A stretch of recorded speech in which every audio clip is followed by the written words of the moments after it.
Imagine you stirred cauldrons, where magic bubbles alongside butter, where every ladle holds centuries of culinary secrets, and where the only thing more temperamental than a souffle is a house elf who forgot to add the vanilla. Welcome to Whispered Sleep Sagas, where starlit tales unravel into dreams. Dim the lights, nestle into your cozier spot, exhale your cares, sink into softness, and let tonight's story, gentler than a hobbit's nap, carry you to sleep's cozy embrace.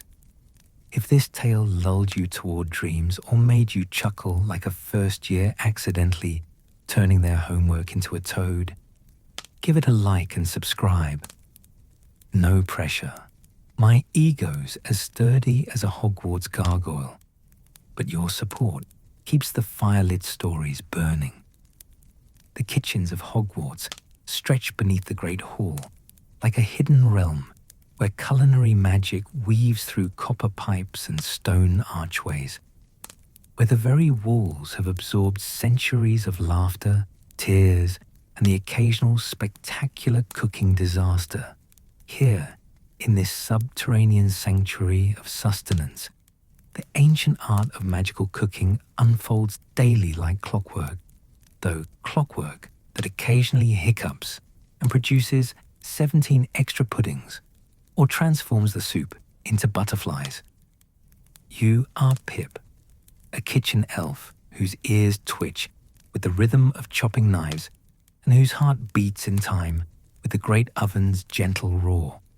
Your small hands have learned to dance between scalding surfaces and sharp edges, your bare feet padding silently across floors worn smooth by generations of elves who came before you.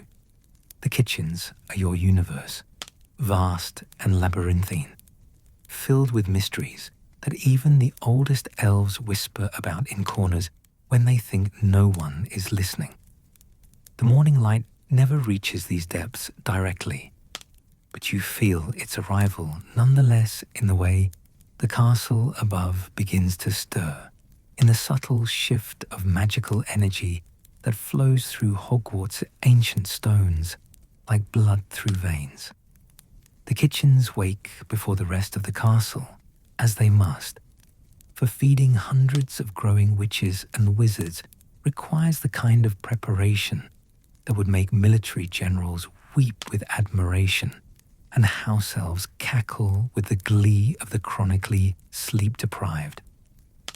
Your day begins in the pre-dawn darkness, when the castle sleeps and dreams of lessons yet to be learned, spells yet to be cast, and detentions yet to be served.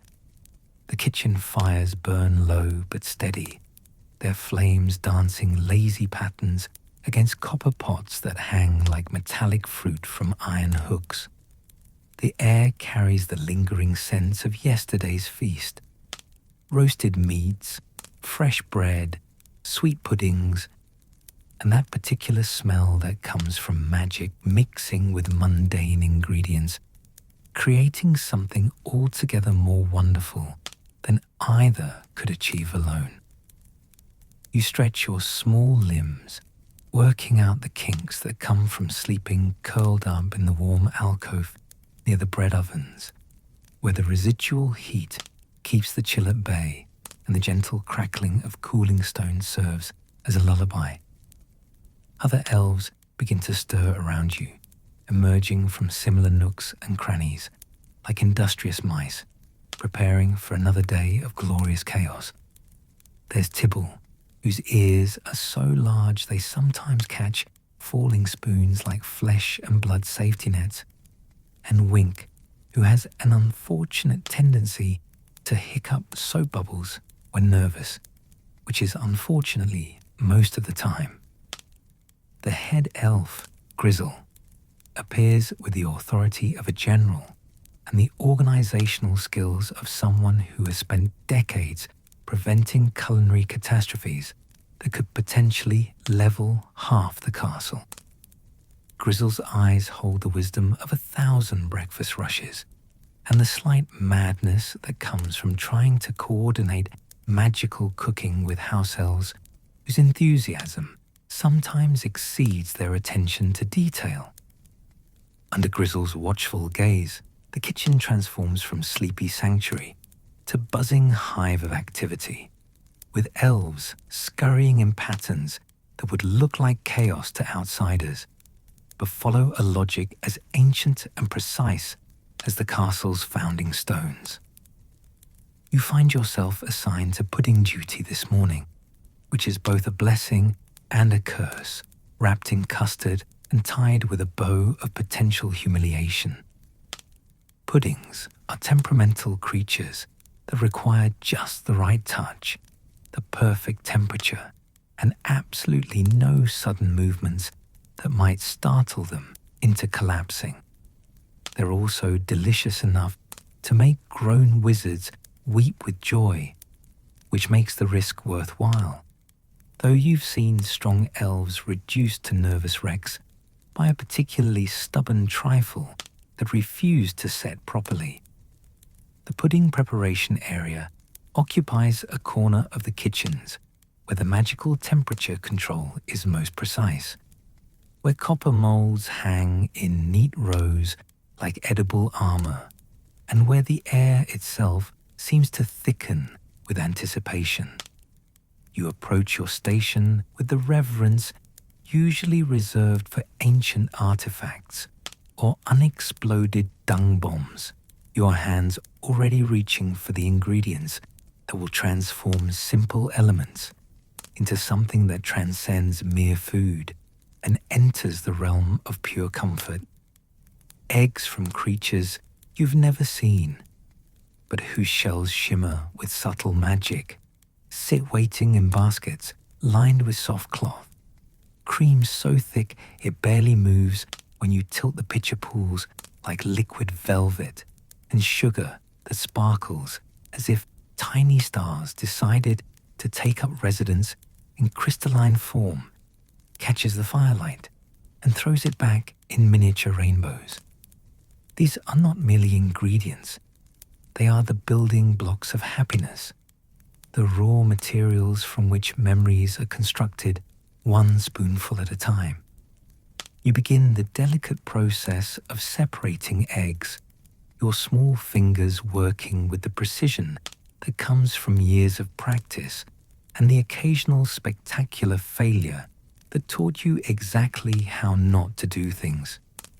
The egg whites fall into copper bowls with a soft plop of possibility, while the golden yolks glow like tiny suns captured and held for safekeeping. Each movement is deliberate, careful, mindful of the fact that one slip could turn morning pudding preparation into afternoon pudding cleanup. And nobody wants to explain to Grizzle why there are eggshells in the meringue again.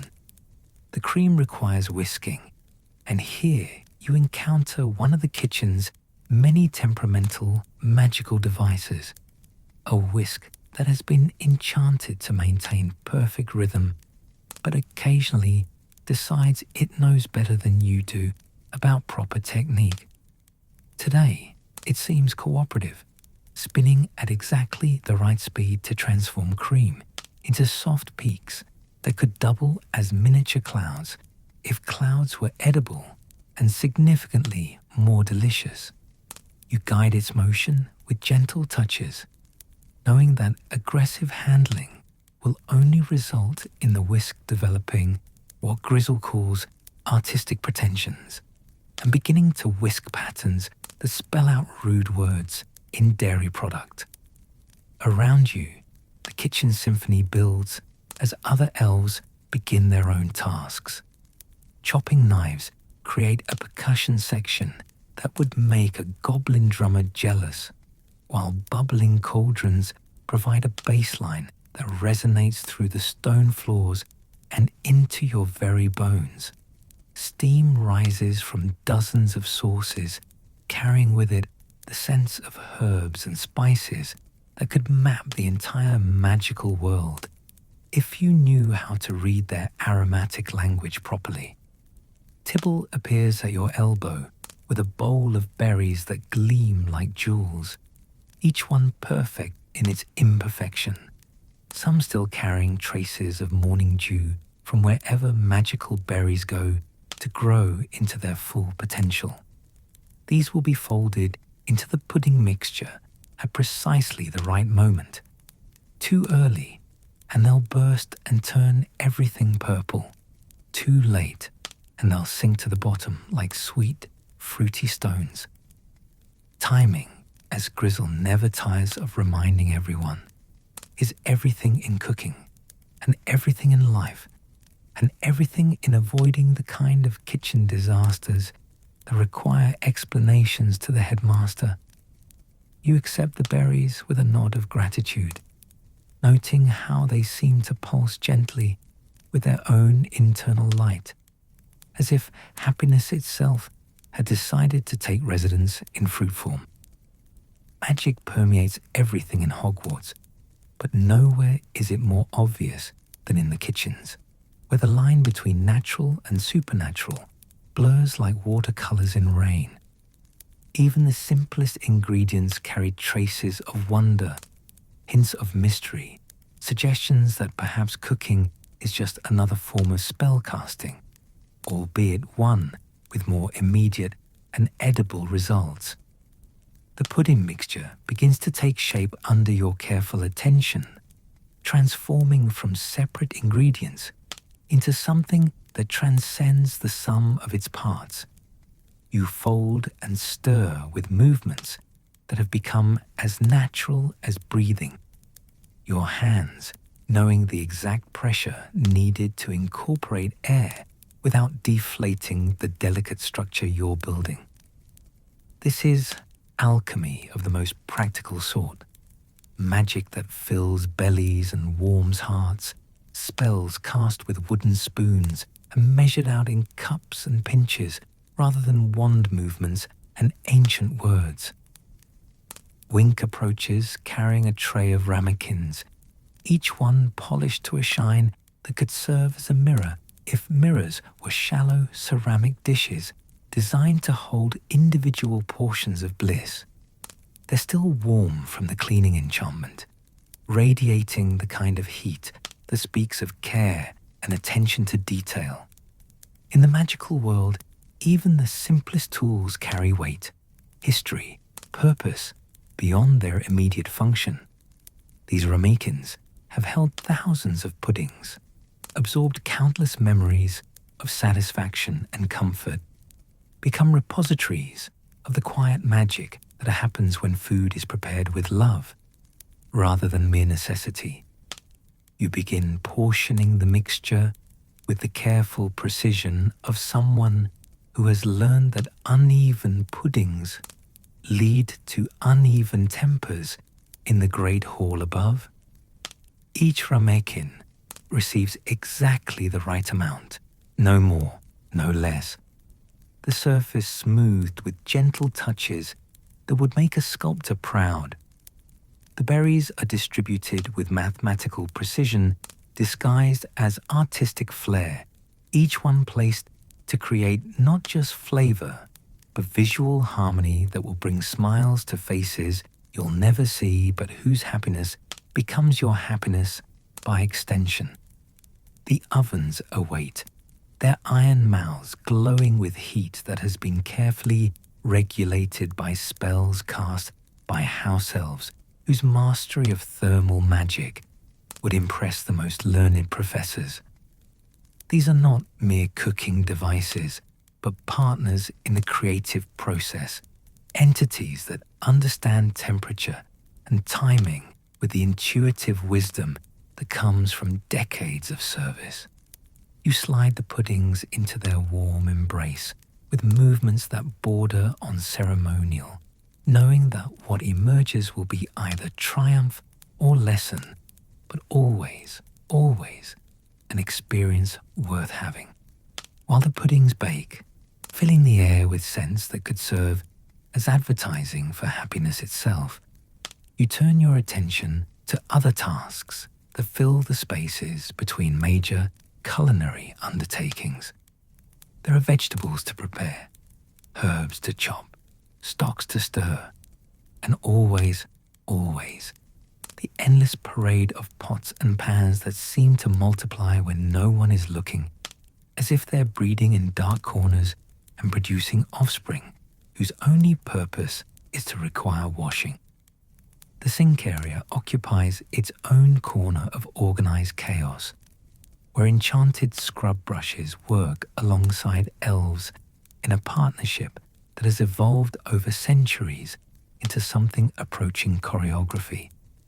Water flows in streams controlled by magic that responds to need rather than mere turning of taps, and soap bubbles that pop with tiny musical notes create an atmosphere of cleanliness that borders on the festive. You find yourself working alongside Sprig, an elf whose approach to dishwashing involves such enthusiasm that spectators often need to step back to avoid being splashed with sudsy water and unbridled joy. The pots tell stories through their stains and scratches. Each mark a memory of meals that brought comfort to students who might otherwise feel lost in the vast magical world they're learning to navigate. This cauldron once held the soup that warmed a homesick first-year Hufflepuff on a particularly cold October evening.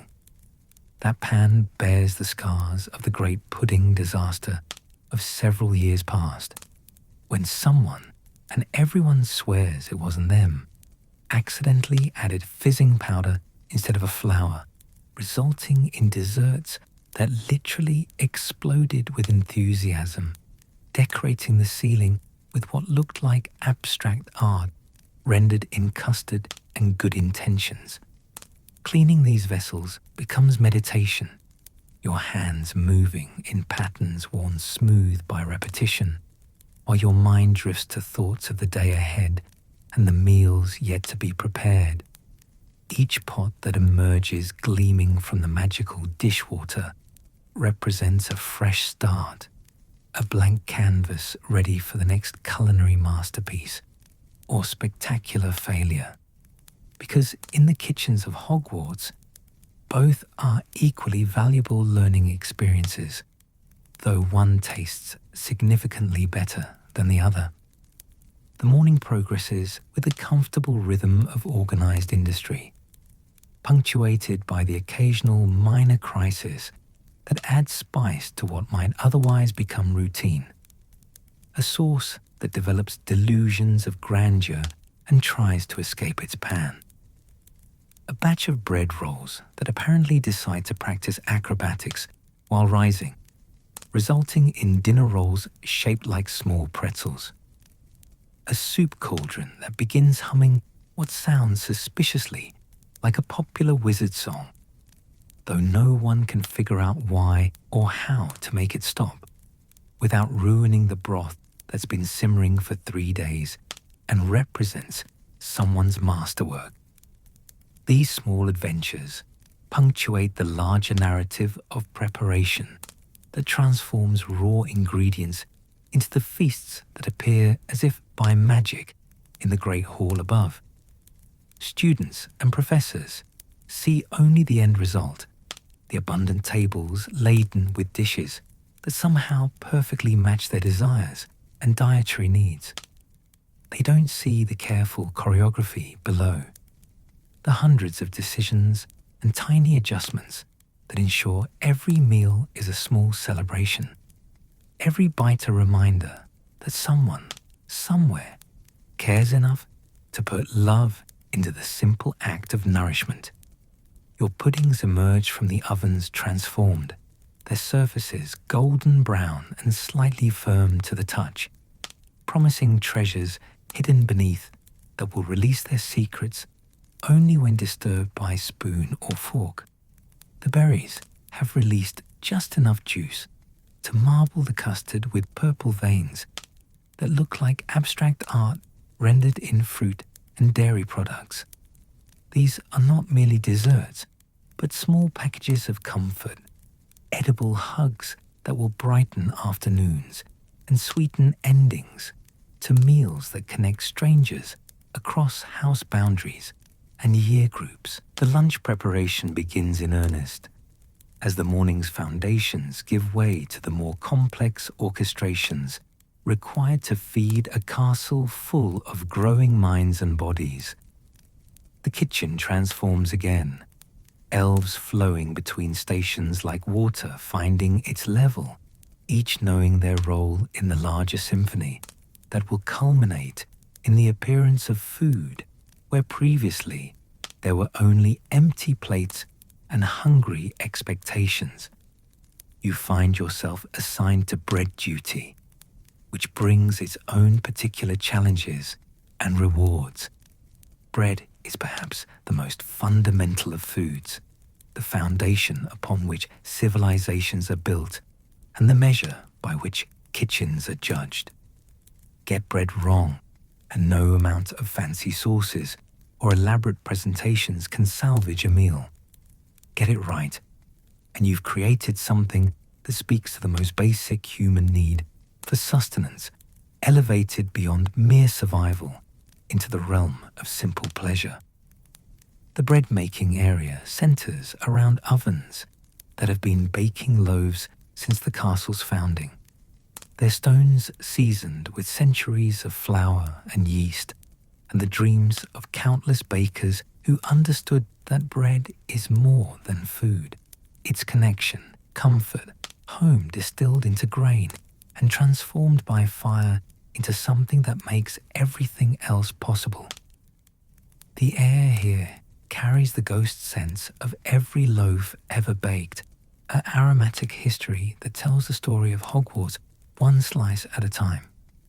Dough waits in great wooden bowls, rising with the patient inevitability of time itself, developing flavors and textures that can only be achieved through the alchemy of flour, water, yeast, and time. You punch down portions with the satisfying thud of palm-meeting gluten, feeling the resistance that indicates proper development, the springiness that promises good bread if handled with respect and not rushed beyond its natural inclinations.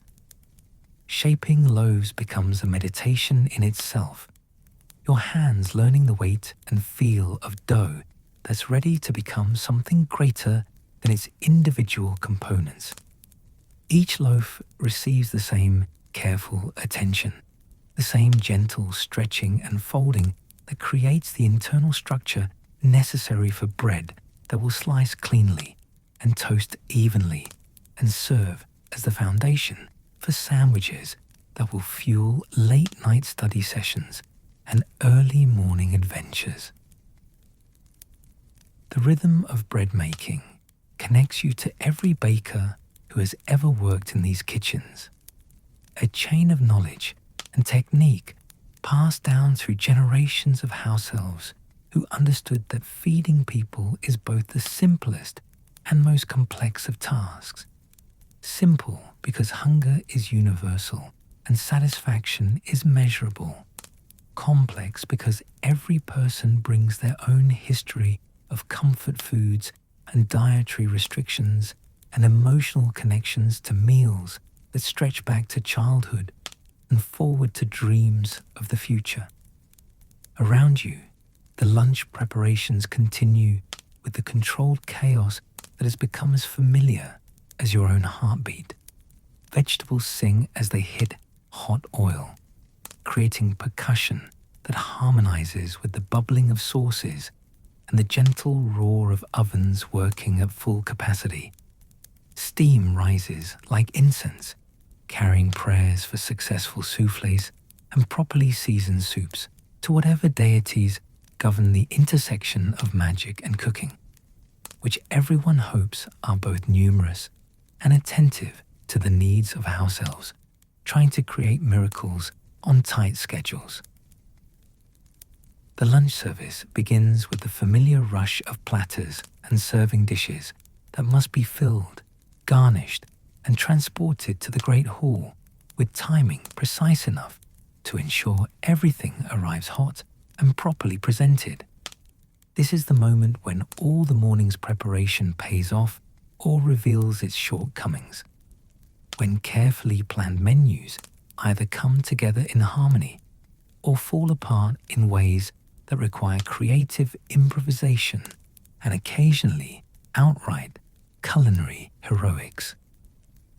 You find yourself part of the conveyor belt of efficiency that moves food from kitchen to table, your arms laden with bread baskets whose contents represent hours of work compressed into objects that will disappear within minutes of being placed before hungry students. There's something both humbling and satisfying about this cycle.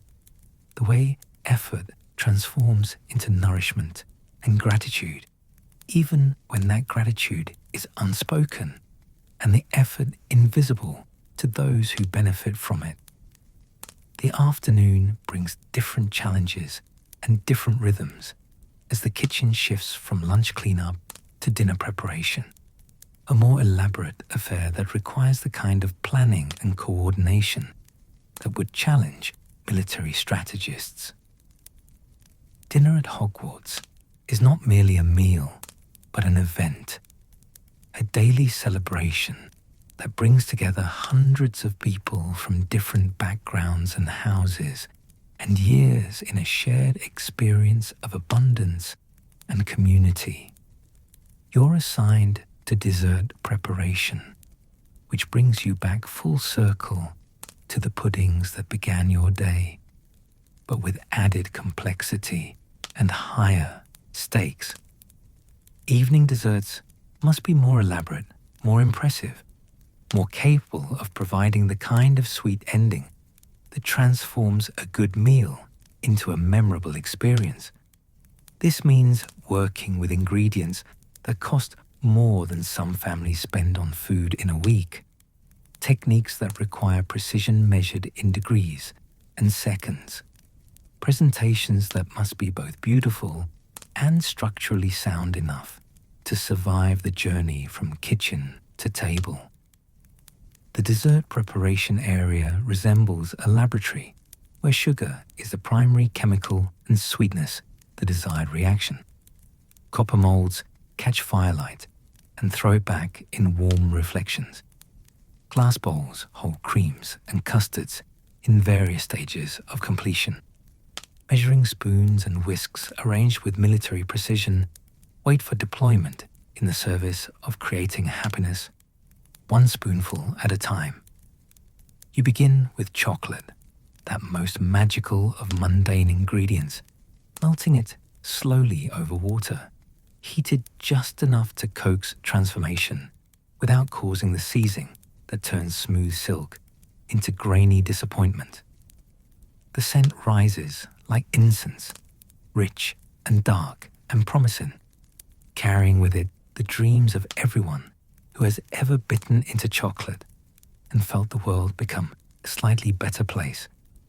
This is alchemy of the most practical sort, transformation that serves both soul and stomach with equal effectiveness.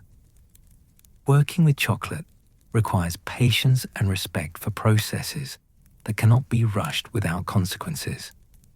Temperature matters. Timing matters. The phase of the moon might matter, though that's never been scientifically proven, despite the suspicions of every chocolatier who has ever had a perfect batch inexplicably fail on a night when the lunar conditions seemed wrong. You stir with wooden spoons that have absorbed decades of chocolate-scented memories, feeling the mixture smooth under your attention, like silk made edible. The kitchen around you hums with the energy of serious preparation as other elves tackle their own assignments with the focused intensity that comes before major meals. Sauces simmer under careful attention. Vegetables roast with the slow transformation that turns raw ingredients into caramelized perfection. Meat preparations that require hours of slow cooking fill the air with scents that could serve as advertising for the concept of patience rewarded. Grizzle appears at intervals to taste, adjust, suggest modifications that transform good into exceptional, ordinary into memorable.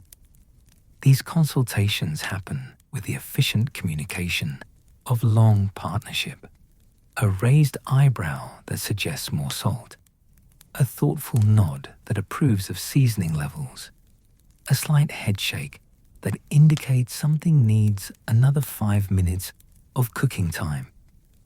Words are unnecessary when experience speaks fluently in the language of flavor and technique. The chocolate reaches the perfect temperature for molding, that precise point where it will set properly and release cleanly from forms designed to create individual works of edible art. You pour with movements that have become automatic through repetition, filling molds that will transform liquid potential into solid satisfaction. Each pour must be exact. Too little, and the chocolate walls will be too thin to support their own weight. Too much, and the proportions will be wrong for the final presentation that must balance visual appeal with structural integrity. While the chocolate sets, you turn to other components that will combine to create desserts worthy of the Hogwarts reputation for abundance and excellence. Fruit preparations that require the kind of knife work that borders on surgery. Cream whipping that demands attention to timing, because the difference between perfect peaks and butter is measured in seconds. Sugar work that transforms humble sweetener into spun glass decorations delicate enough to shatter at a touch, but beautiful enough to make grown wizards gasp with delight. The afternoon progresses with mounting intensity as dinner time approaches, and the margin for error shrinks to nothing. Every dish must be perfect, every flavor balanced, every presentation worthy of tables that have hosted some of the most important meals in wizarding history. The pressure builds like steam in a cauldron, contained but present, adding urgency to movements that must remain precise, despite the growing awareness that hundreds of people are counting on the success of these preparations. You work with the focused concentration that blocks out everything except the immediate task. Your hands move in with economy of motion, while your mind tracks timing and temperature and the 100 small details that separate success from disaster. The chocolate emerges from its molds with satisfying pops, each piece perfect in its imperfection, ready to be filled with creams and mousses that will transform simple cocoa into complex experiences that linger in memory long after the last bite disappears. The final assembly begins as individual components come together to create desserts that are more than the sum of their parts. Chocolate shells filled with flavored creams, fruit arrangements that look like they were painted by artists who specialized in edible media, sugar decorations that catch candlelight and throw it back in sparks of crystalline beauty. Each dessert becomes a small masterpiece, a closing argument for the proposition that meals should end not merely with satisfaction, but with a sense of wonder that such things are possible. The dinner service approaches with the inevitability of time itself, bringing the moment when all preparation either pays off in triumph or reveals its shortcomings in ways that require quick thinking and quicker improvisation. The kitchen transforms once again, becoming a launching pad for the evening's culinary expedition, the command center from which food flows upward to feed hundreds of people who have no idea of the complexity hidden beneath the simplicity of plenty. You find yourself part of the final push, carrying platters and arranging presentations with movements that have been rehearsed through countless repetitions, but still require attention to detail that cannot be relaxed even when exhaustion begins to creep around the edges of consciousness. Each dish must be perfect, each garnish properly placed, each serving size to satisfy without overwhelming appetites that vary widely depending on age, activity level, and individual constitution. The Great Hall receives its evening feast with the magical efficiency that makes abundance appear effortless, food materializing on tables as if the universe itself has decided to demonstrate generosity on a scale that defies both logic and accounting. Students and professors enjoy their meals in blissful ignorance of the choreography below, the careful timing and precise execution that makes their comfort possible.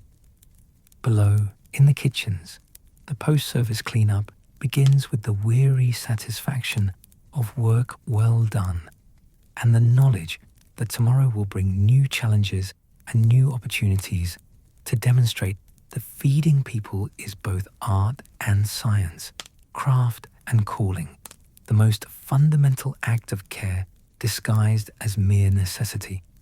The evening cleanup unfolds with its own rhythm, slower than the preparation rush, but no less important, because kitchens that aren't properly maintained become kitchens that can't function when needed. Dishes flow through washing stations like tributaries feeding a river of cleanliness. Surfaces receive attention that erases evidence of the day's work, preparing them for tomorrow's fresh starts. Ingredients are counted, stored, organized with a precision that ensures morning preparations can begin without delays or shortages.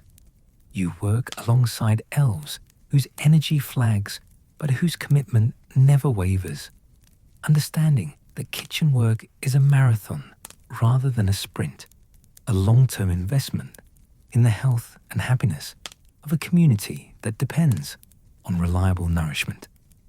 Conversations flow around shared tasks, gentle discussions of techniques learned and lessons absorbed, gossip about upstairs politics and downstairs personalities, observations about the weather and its effects on rising times and storage conditions. The day winds down with the gradual dimming of fires and the securing of ingredients against the night's cool temperatures. Ovens bank their coals to maintain gentle warmth through the dark hours. Cooling racks hold tomorrow's bread, rising slowly in controlled conditions that will produce the morning's fresh loaves. Stocks simmer under minimal heat, developing flavors that will enrich tomorrow's soups and sauces with the depth that only time can provide. As the kitchen settles into evening quiet, you find yourself drawn to one of the quieter corners where older elves sometimes gather to share stories and wisdom accumulated through decades of service. Tonight, the conversation turns to rumors that have been circulating through the kitchen's informal communication network. Whispers about a secret recipe book hidden somewhere in the vast labyrinth of storage rooms and forgotten chambers that honeycomb the castle's foundations. Old Grimbold, whose ears have grown so large with age that they sometimes brush the floor when he bends over, speaks in the hushed tones reserved for kitchen legends and half-remembered mysteries. The book, according to whispered tradition, contains recipes for desserts so extraordinary they were deemed too dangerous for regular use, confections capable of inducing states of bliss so profound they could interfere with the educational process if served during exam periods. The story goes that these recipes were developed by a legendary house elf whose name has been lost to time, but whose culinary innovations were so advanced they bordered on the magical, creating desserts that could evoke specific emotions, trigger precise memories, or provide comfort so complete it could heal heartbreak and homesickness with a single bite. The book supposedly disappeared decades ago, hidden away when it became clear that such powerful desserts required careful regulation to prevent chaos in the Great Hall above. Tibble contributes details about sightings and near discoveries, moments when elves exploring forgotten storage areas caught glimpses of ancient bindings or caught whiffs of impossible sweetness emanating from locked chambers. Wink adds theories about possible hiding places, reasoning that such a treasure would be concealed somewhere that combines security with accessibility, protected but not forgotten, hidden but not lost forever. The conversation weaves through possibilities and probabilities, legends and logical deductions, creating a tapestry of mystery that adds sparkle to the routine of daily service. Whether the book exists or not matters less than the hope it represents.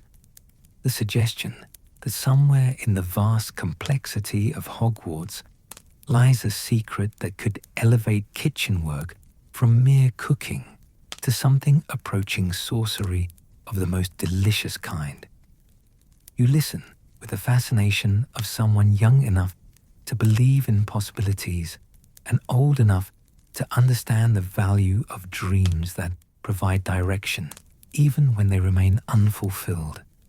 The idea of secret recipes appeals to the part of every cook that yearns to create something truly extraordinary, to leave a mark on the world measured in satisfied sighs and remembered flavors rather than conventional monuments. The gathering disperses gradually as exhaustion claims its due, and tomorrow's early schedule asserts its claims on tonight's rest. You make your way to your sleeping alcove with mind full of images of hidden books and impossible desserts, dreams that will flavor your sleep with sweetness and a possibility. The warm stones radiate gentle heat that eases tired muscles and soothes the small aches that come from a day spent in service to the endless appetites of a castle full of growing minds and bodies.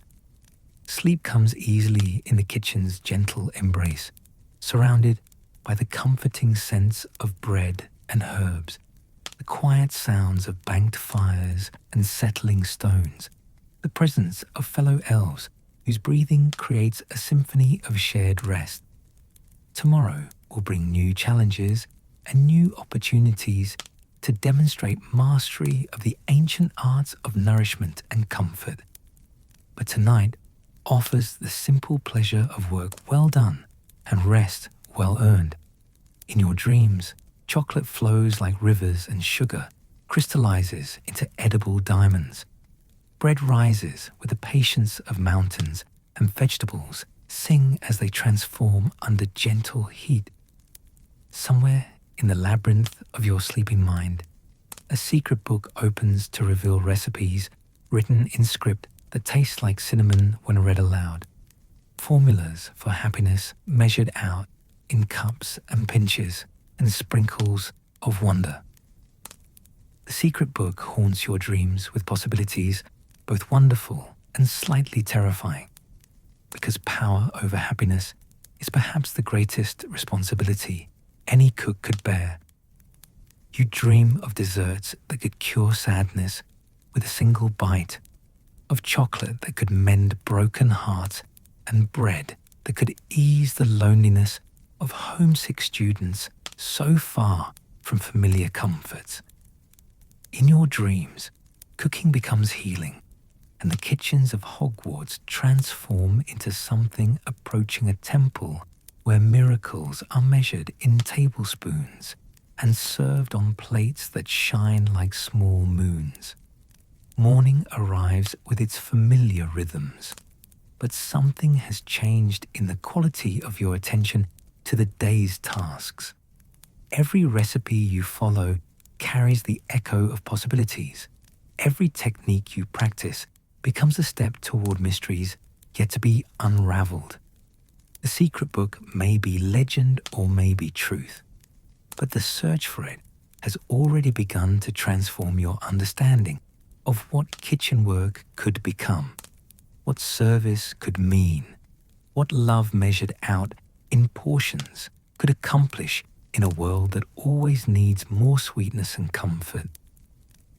You begin another day of feeding Hogwarts, but now each dish carries the potential for magic beyond its mere nourishment.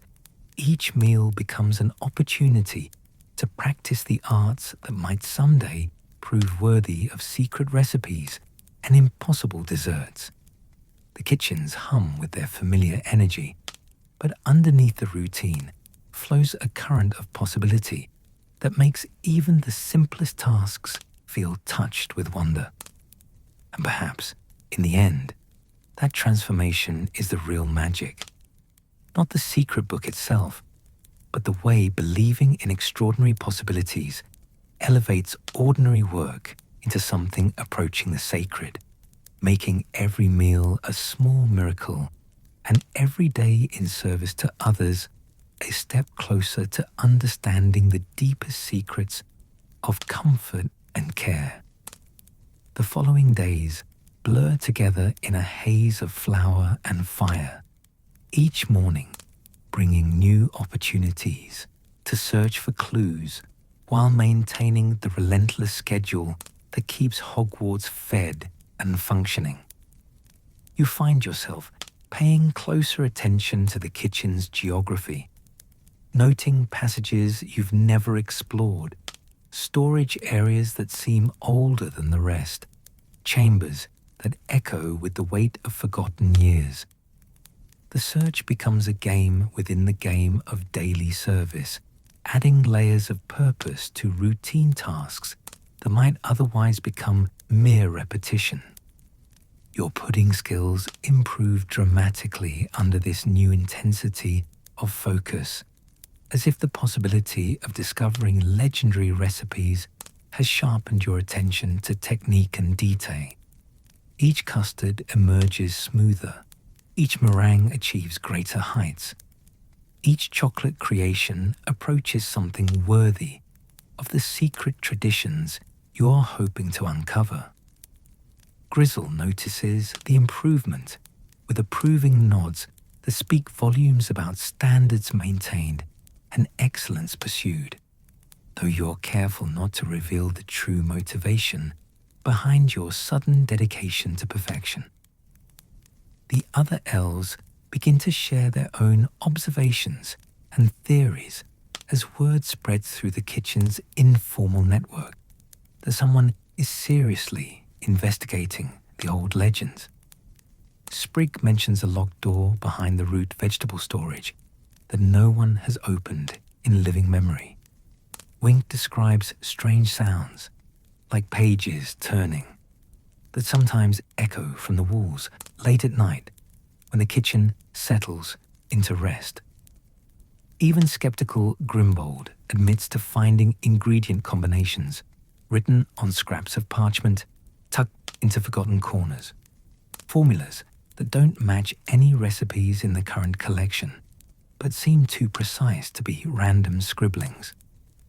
The search takes on the characteristics of a treasure hunt, crossed with an archaeological expedition, each clue building toward a picture of secrets hidden in plain sight throughout the kitchen's vast expanse.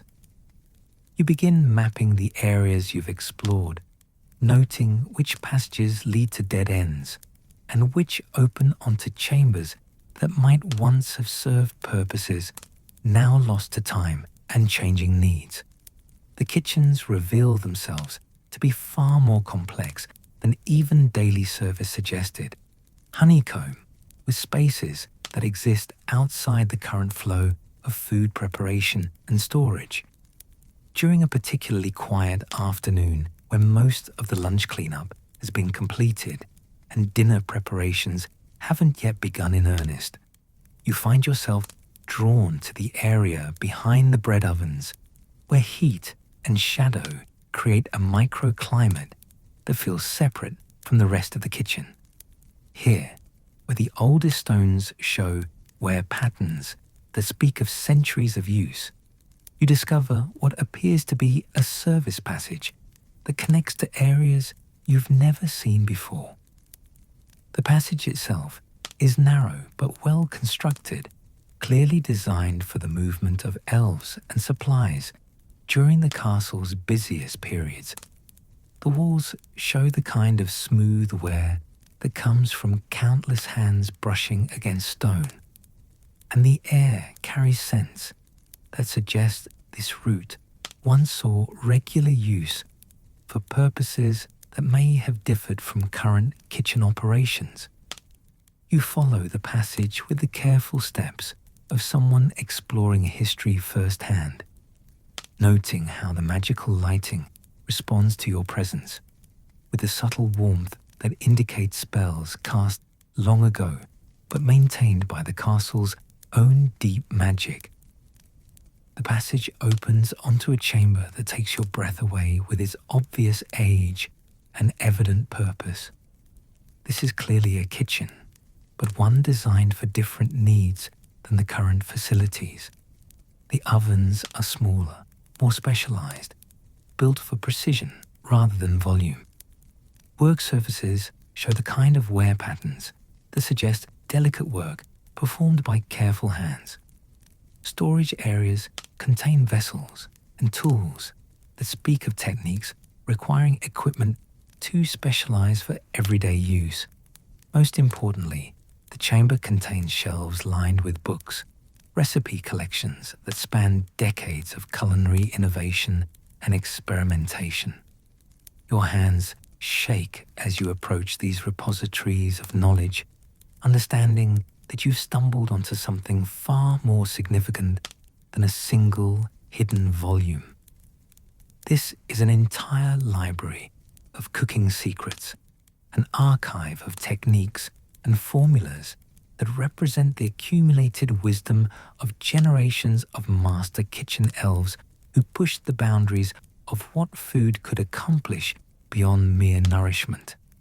The books themselves vary in age and condition, some bound in leather so old it seems to absorb light, others written on parchment that crinkles with the sound of autumn leaves when turned.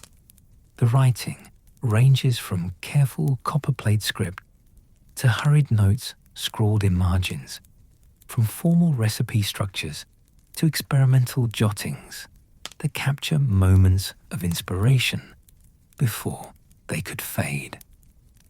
Each volume represents someone's life work, their contribution to the ongoing project of transforming simple ingredients into experiences that transcend the mundane and approach the transformative. You select a volume at random and open it to pages that describe desserts so complex they require preparation schedules measured in days rather than hours. Here are formulas for chocolate sculptures that change color based on the emotions of those who view them. Instructions for fruit preparations that release different flavors as they're consumed, creating symphonies of taste that evolve with each bite. Recipes for breads that warm from within even hours after baking, providing comfort that radiates outward from stomach to soul. Another volume contains what appear to be healing recipes, desserts designed to address specific emotional states with the precision of medicine and the gentleness of love. Cakes that ease homesickness by evoking memories of childhood security. Puddings that provide courage for students facing examinations or difficult conversations. Chocolates that offer comfort to those dealing with loss or disappointment. Sweetness that acknowledges pain while offering hope for brighter days ahead. A third collection focuses on celebration desserts, confections designed to enhance joy rather than create it, amplifying existing happiness until single moments expand into lasting memories. These are the recipes for birthdays that become legends, achievements that deserve recognition beyond simple congratulation. Occasions when ordinary sweetness isn't sufficient to match the magnitude of the celebration required. As you explore deeper into the collection, you begin to understand why these recipes were hidden rather than destroyed.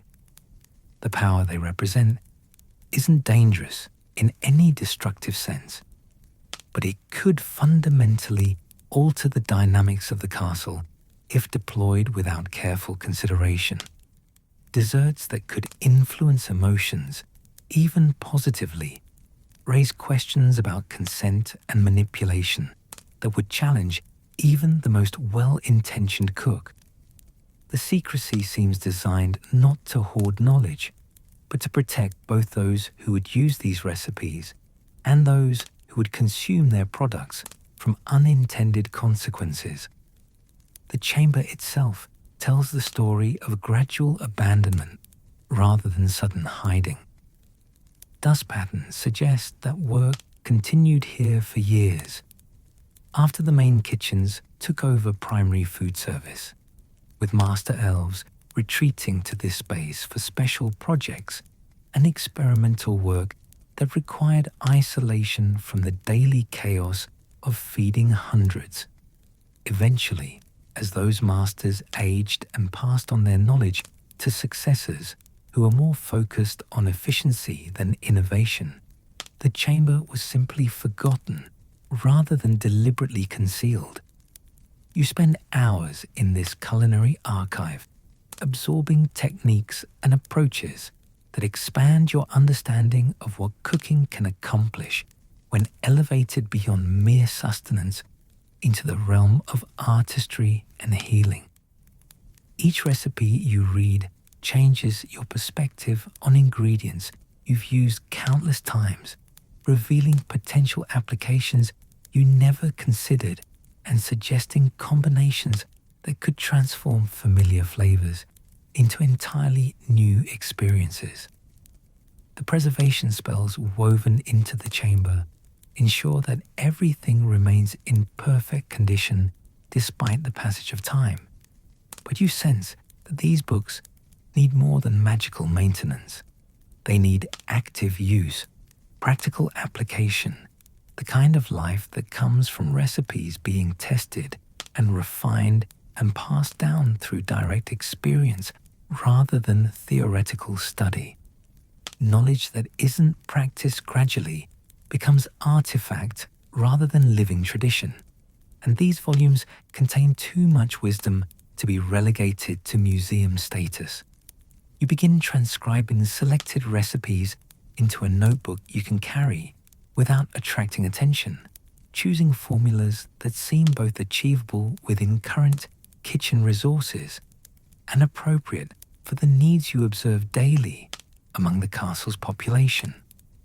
A pudding that eases anxiety without inducing drowsiness could benefit students during examination periods. Bread that provides sustained energy without the crashes associated with sugar-heavy alternatives might help professors during long teaching days. Chocolate that encourages restful sleep without magical compulsion could address the insomnia that affects many residents of a castle where academic pressure and magical energy can interfere with natural rest patterns. The transcription process itself becomes a form of meditation, your hand moving across parchment in patterns that connect you directly to the masters who first developed these formulas. Each ingredient list teaches lessons about flavor combinations and magical interactions. Every preparation step reveals understanding of how time and temperature and technique can coax extraordinary results from ordinary materials. The act of copying forces attention to details you might otherwise overlook, nuances of language that indicate critical timing or essential techniques hidden within seemingly simple instructions. As afternoon fades toward evening and the main kitchen begins its dinner preparations, you reluctantly leave the archive chamber with plans to return when time and opportunity allow. The notebook tucked into your clothing feels warm against your skin, as if the recipes themselves generate heat through their potential to create comfort and joy. You emerge from the passage behind the bread ovens with the careful movements of someone carrying precious cargo, understanding that you now hold responsibility for knowledge that could transform not just your own cooking, but the entire approach to nourishment within Hogwarts walls. The evening service proceeds with its usual efficiency, but you find yourself observing everything with new eyes, noting opportunities where subtle applications of the archive techniques could enhance ordinary dishes without drawing unwanted attention. The soup could benefit from herbs prepared according to formulas that release their properties more gradually, providing sustained comfort rather than momentary flavor.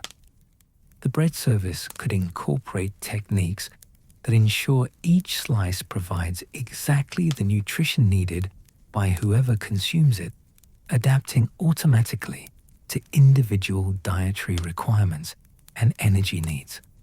Most intriguingly, the dessert service could be revolutionized by recipes that take into account not just taste preferences, but emotional states, providing exactly the kind of sweetness needed to end each meal on a note of genuine satisfaction rather than mere fullness. Chocolate that offers comfort to the homesick while providing energy to the exhausted. Fruit preparations that celebrate achievements while encouraging continued effort. Puddings that acknowledge difficulties while offering hope for improvement. The cleanup period provides opportunities for subtle experimentation as you test simple variations of standard recipes using techniques gleaned from the archive. A basic custard enhanced with preparation methods that ensure optimal texture and flavor release. Bread dough is handled according to ancient kneading patterns that develop both structure and digestibility. Chocolate work that incorporates tempering approaches designed to maximize both appearance and emotional impact. The results are subtle but noticeable. Improvements in quality that speak to enhanced technique rather than magical intervention. Grizzle comments approvingly on the custard's silky texture, noting how it coats the spoon perfectly and releases flavor gradually rather than all at once. Other elves observe that the bread seems to stay fresh longer while developing more complex flavors as it ages. Even skeptical Grimbold admits that recent chocolate work shows increased sophistication in both appearance and taste. These small successes encourage further experimentation within the bounds of safety and discretion. You begin incorporating archive techniques into daily preparations, always testing on small batches before applying to larger quantities, carefully observing results to ensure that improvements in quality don't come at the cost of predictability or safety. The goal isn't to revolutionize kitchen operations overnight, but to gradually introduce elements that enhance the existing system without disrupting its fundamental effectiveness. The other elves begin to notice your increased enthusiasm and improved results, leading to conversations about technique and approach that allow you to share knowledge without revealing its source. Discussions about proper tempering become opportunities to introduce concepts from the archive materials. Questions about flavor development provide openings to suggest preparation methods that enhance natural characteristics rather than masking them. Observations about texture invite explanations of techniques that ensure optimal results through attention to timing and temperature rather than magical intervention. Gradually, the quality of food emerging from the kitchens begins to improve in ways that benefit everyone while arousing no suspicion about their origin. Students comment more frequently on exceptional meals, expressing appreciation that goes beyond mere satisfaction to genuine delight. Professors note improvements in energy levels and mood that correlate with mealtimes, suggesting that food quality affects not just physical nourishment, but mental and emotional well-being. The archive becomes your secret classroom, visited during quiet periods when exploration won't be missed or questioned. Each session reveals new techniques and approaches, expanding your understanding of how ingredients interact not just with each other, but with the people who consume them. The books teach lessons about nutrition that go beyond simple caloric content to address the complex needs of individuals under stress, pursuing education, managing magical abilities, and navigating the social complexities of castle life. You learn to read the subtle signs that indicate emotional states and energy levels among those you serve, developing the ability to adjust recipes in real time to provide exactly the kind of nourishment needed for optimal function and satisfaction. A student showing signs of homesickness might receive bread prepared with techniques that evoke comfort without overwhelming flavor. Someone struggling with examination anxiety could benefit from pudding formulated to provide calm energy rather than nervous stimulation. The secret recipe collection reveals itself to be not just a repository of advanced techniques, but a comprehensive philosophy of cooking that treats food preparation as a form of caring that addresses the whole person rather than just physical hunger. Every recipe contains elements designed to nourish body, mind, and spirit simultaneously, creating experiences that leave consumers feeling not just fed, but genuinely cared for by someone who understands their needs and wants to contribute to their well-being. This approach transforms your understanding of kitchen work from a job that happens to involve food into a calling that uses food as a medium for expressing care and creating community. Each meal becomes an opportunity to demonstrate love in its most practical form, nourishment that acknowledges individual needs while building connections between those who prepare and those who consume the fruits of that preparation. The days settle into new rhythms that incorporate both the demands of regular service and the ongoing education provided by the archive materials. Your skills continue to improve as theory gained from reading combines with practice, obtained through daily application. The notebook grows thick with transcribed recipes and personal observations about successful applications and failed experiments, becoming a bridge between ancient wisdom and contemporary needs. The secret remains safe, not through dramatic concealment, but through simple discretion, shared only with those who demonstrate genuine interest in improvement rather than mere curiosity about hidden knowledge.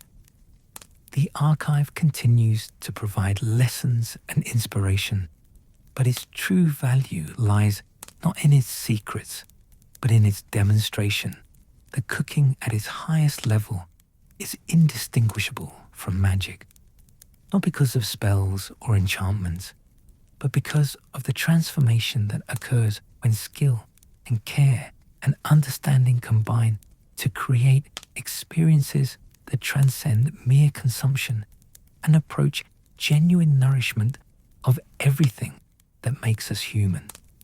And so, the kitchens of Hogwarts continue their ancient work of feeding body and soul, but now with the added depth that comes from understanding how food can serve not just survival, but flourishing, not just satisfaction, but joy, not just nutrition, but healing.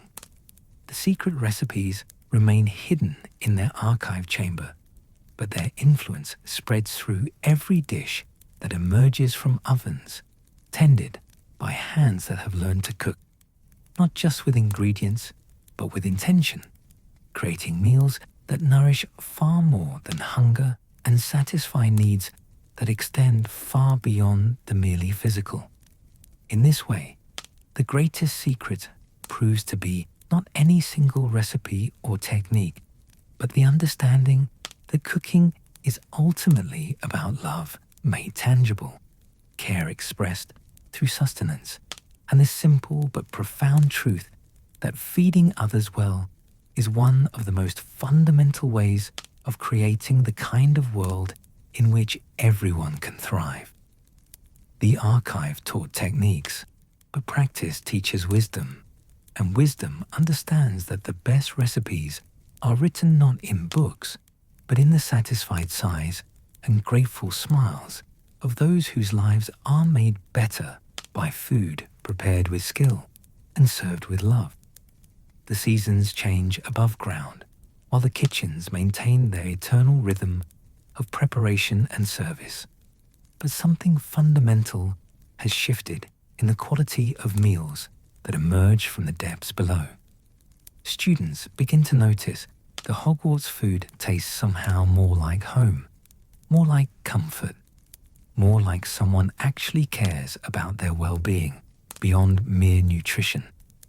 Professors find themselves looking forward to meals with anticipation that goes beyond simple hunger, discovering flavors and textures that remind them why they fell in love with food in the first place. The archive becomes your regular retreat during quiet hours, each visit revealing new layers of understanding about the relationship between ingredients and emotions, between technique and transformation.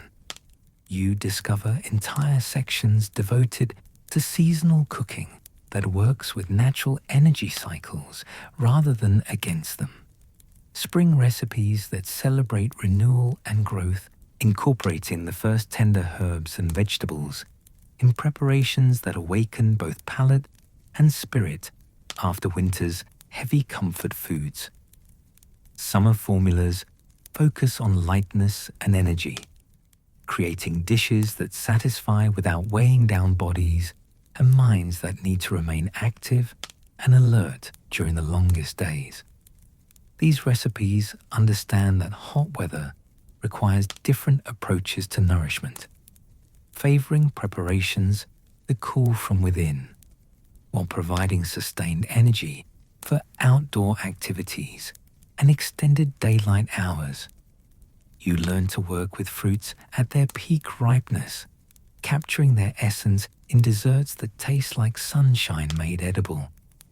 Autumn techniques embrace the harvest abundance while preparing for winter's challenges, creating preserves and preparations that store summer's energy for darker days ahead. These recipes understand the psychology of seasonal transition, providing foods that ease the shift from expansion to contraction, from outdoor freedom to indoor contemplation. Root vegetables transform under treatments that concentrate their earth energy, becoming foundations for soups and stews that will warm both body and soul during cold months ahead. Winter cooking in the archive focuses on depth and richness, creating foods that provide not just calories, but genuine comfort during the darkest part of the year. These are recipes for sustaining hope when daylight fails, for maintaining energy when natural systems slow toward dormancy. You learn to work with preserved foods in ways that honor their concentrated flavors while adding elements that remind consumers of spring's eventual return. The master elves who created this collection understood that food exists within larger cycles of nature and human experience. The truly nourishing cooking must take into account not just immediate needs, but seasonal rhythms, emotional states, and the complex web of factors that influence how people experience both meals and life itself. Their recipes are integrated approaches to well-being that use food as medicine, comfort, celebration, and connection all at once. You begin to notice how your own cooking reflects these deeper understandings, how attention to seasonal rhythms and emotional needs creates dishes that satisfy in ways that go far beyond mere taste or texture. The bread you bake seems to understand what kind of day people are having, offering exactly the right combination of substance and comfort. Soups develop the ability to warm not just bodies, but hearts, providing solace that radiates outward from the first spoonful. Desserts become your particular specialty as you master techniques that allow sweetness to serve different purposes depending on need and circumstance. Chocolate that provides courage for difficult conversations. Fruit preparations that celebrate achievements while encouraging continued effort. Puddings that offer comfort without drowsiness, sweetness without guilt, pleasure without regret. Each dessert becomes a small gift tailored to the person who will receive it. Nourishment that acknowledges individual circumstances while contributing to collective well-being. The other kitchen elves begin to seek your advice about their own preparations, drawn by results they can see and taste, but not entirely explain. These conversations become opportunities to share knowledge from the archive without revealing its source, teaching techniques that improve quality while maintaining the security of the hidden collection. You learn to be a bridge between ancient wisdom and contemporary practice, translating advanced concepts into applications that work within current systems and resources. Grizzle notices the overall improvement in kitchen output and begins assigning you to special projects that require the kind of precision and understanding that your archive education has developed. Birthday cakes for students celebrating away from home, requiring decorative skills and flavor profiles that evoke specific memories and emotions. Comfort foods for those dealing with illness or injury, calling for nutritional approaches that support healing while providing genuine pleasure. Celebration feasts for special occasions, demanding presentations that honor traditions while exceeding expectations for quality and creativity. These special assignments become laboratories for testing archive techniques in high-stakes situations where failure would be both noticeable and problematic.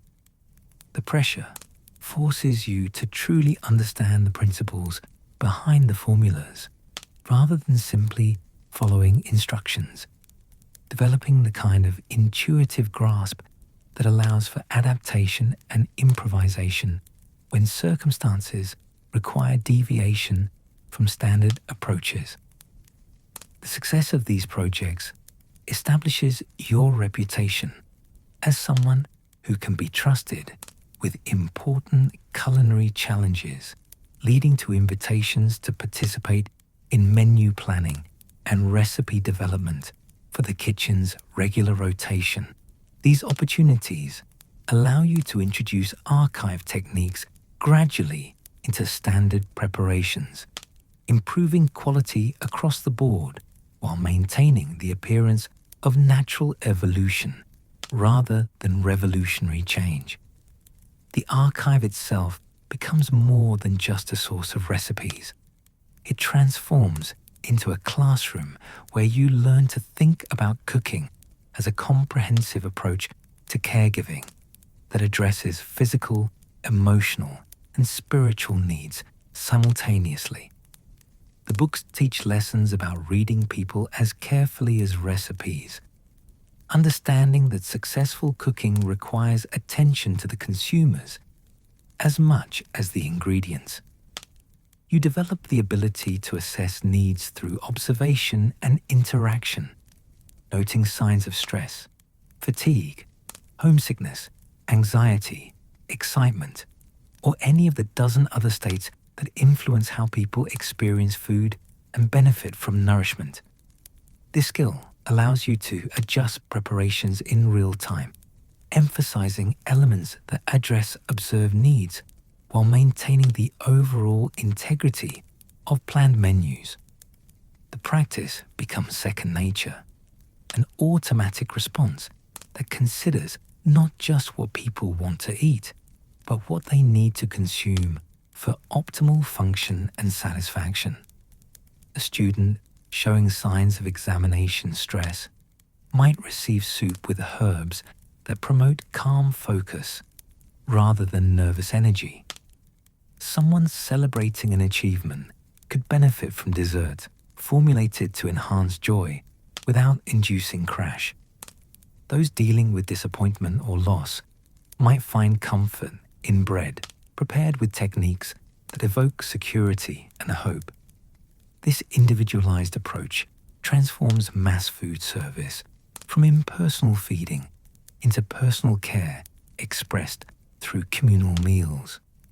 The same dish might serve different purposes for different people, depending on their circumstances and needs, but everyone receives nourishment that addresses their particular situation while contributing to the overall sense of community and connection that shared meals create.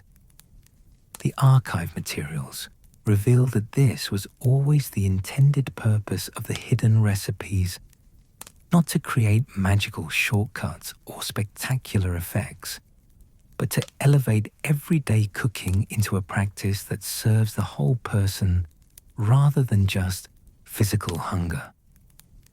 The secrecy was protection for knowledge that could be misused if applied without understanding or wisdom, ensuring that these techniques would be discovered and employed only by those with sufficient experience and dedication to use them responsibly.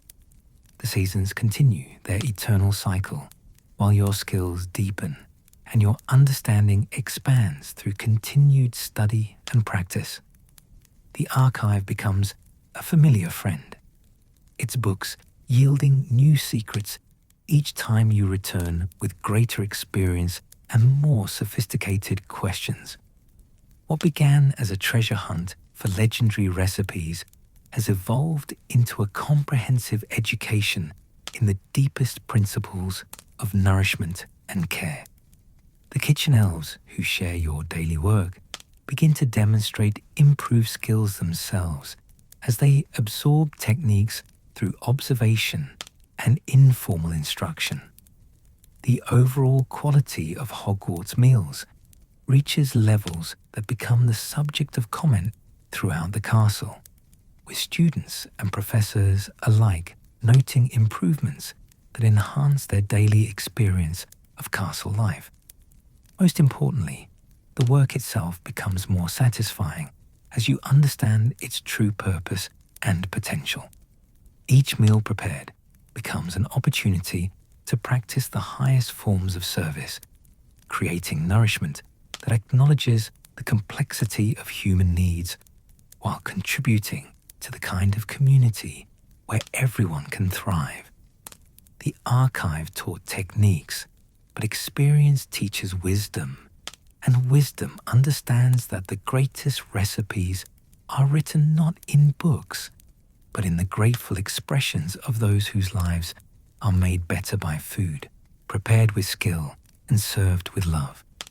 Years pass in this rhythm of service and study, each day bringing new opportunities to apply ancient wisdom to contemporary needs.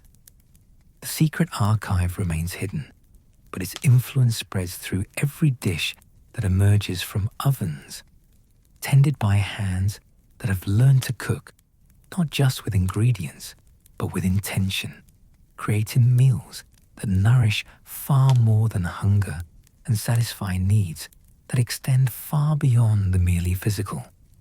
The legacy continues as you begin training younger elves in techniques that honor both tradition and innovation, passing forward knowledge that ensures Hogwarts will continue to be nourished not just with food, but with genuine care expressed through the most fundamental act of community, sharing meals that celebrate both individual needs and collective well-being. And in the quiet moments between services, when the kitchens rest and dream of tomorrow's feasts, you sometimes return to the archive chamber where this journey began, reading again the recipes that opened your eyes to cooking's true potential. The books remain as they were, patient repositories of wisdom waiting for the next seeker to discover that the greatest magic happens not in spellbooks or potions, but in the simple alchemy of transforming ingredients into experiences that heal, comfort, celebrate, and connect all who gather at the table where love is served daily, one carefully prepared meal at a time. The story continues in every breakfast that begins the day with hope, every lunch that provides strength for afternoon challenges, every dinner that brings community together in gratitude for abundance, shared and care expressed through the ancient art of feeding others well. In this way, the secret recipes live on not as hidden treasures, but as living practices that make every meal a small miracle, and every day in service to others a step closer to understanding the deepest secrets of comfort, care, and the magic that happens when food becomes love, made tangible for all to taste and treasure. The castle slumbers, the loom is still, and the night folds overcast to Berkshire like a well-worn cloak. If this tale eased your mind, or made you grin at a lion that ended up with 3 tails, feel free to like and subscribe. No pressure. My pride is steadier than a steward hiding a dye stain. Until next time, may your sleep be deep, your dreams embroidered with ease, and your night utterly unbothered.